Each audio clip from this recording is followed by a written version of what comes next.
নমস্কার বন্ধুরা, আজ আমি আপনাদের সাবুদানার খিচুড়ি বানিয়ে দেখাবো। সাবুদানার খিচুড়ি বানাতে গেলে সাবুদানাকে 4 থেকে 5 ঘন্টা ভিজিয়ে রাখতে হয়।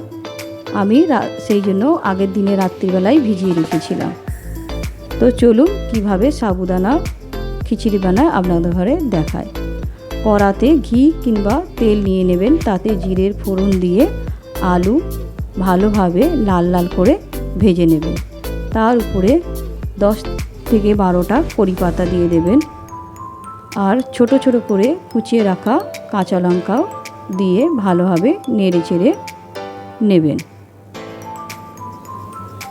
যখন ভালোভাবে ভাজা হয়ে যাবে, তার উপরে আপনারা ভিজিয়ে রাখা সাবুদানা দিয়ে ভালোভাবে নেড়ে নেবেন। ওর উপরে আমরা এবার স্বাদ অনুসার নুন দেবো। নুন দিয়ে আমরা আবার ভালো করে নেড়ে চেড়ে নেব। নিয়ে আমরা মিক্সারেতে বাদামের পেস্ট বানিয়ে রেখেছিলাম, সেইটা দিয়ে ভালোভাবে নেড়ে নেব।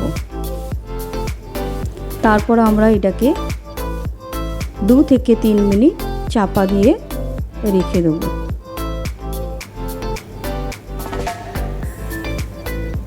দেখুন সাবুদানার কালার পুরো চেঞ্জ হয়ে গেছে। নামাবার আগে আমরা গোলমরিচ গুঁড়ো, ধনেপাতা দিয়ে নেড়ে চেড়ে নামিয়ে নেব। আপনাদের যদি আমার এই রেসিপি ভালো লাগে তাহলে প্লিজ লাইক, কমেন্ট আর শেয়ার করে দেবেন, আর আপনারা বাড়িতে বানিয়ে খেয়েও দেখতে পারেন।